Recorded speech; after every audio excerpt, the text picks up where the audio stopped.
السلام کی. حضرت موسیٰ علیہ السلام گئے تھے طور پر اور اپنے لشکر اپنے قوم کے لیے حضرت ہارون علیہ السلام کو امیر بنا کر گئے تھے. لیکن اللہ کے رسول نے فرمایا کہ میرے بعد میں آخری نبی ہوں, میرے بعد کوئی نبی آنے والا نہیں. اب ان جیسی ہستیوں کے بارے میں کہا گیا کہ یہ نبی نہیں ہو سکتے, تو اب بتاؤ ان کے ٹکر کا قیامت کا کوئی آ سکتا ہے؟ ان کے لیول کا, ان کے برابری کا, ان کے پیر کی دھول کے برابر بھی اگر کوئی قیامت تک آ سکتا ہے؟ نہیں آ سکتا. تو پھر اگر آپ کہو گے کہ بالکل آ ہی نہیں سکتا, پھر بھی نوجوان طبقہ اس کے فتنے کا شکار ہو رہا ہے.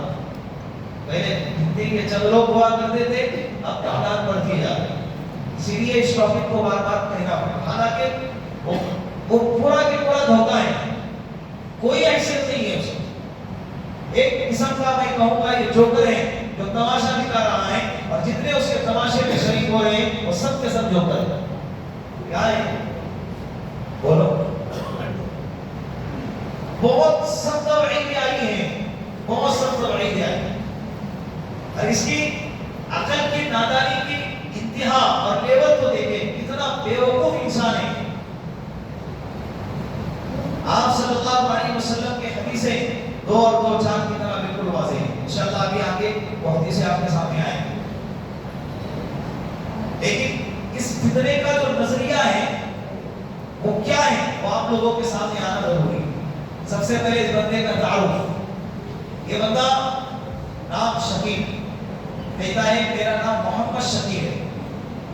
باپ کا نام حنیف, کیا نام؟ حنیف خان. رہنے والا عثمان پورا رتن پورا ضلع دربھنگہ صوبے بہار, وہاں کا رہنے والا. وہی پیدا ہوا. دینی تعلیم کچھ حاصل نہیں کی. انگریزی تعلیم پڑھنے کے بعد 1995 میں تقریباً وہ کاروبار اور تجارت اور روزی روٹی کے خاطر دہلی چلا گیا.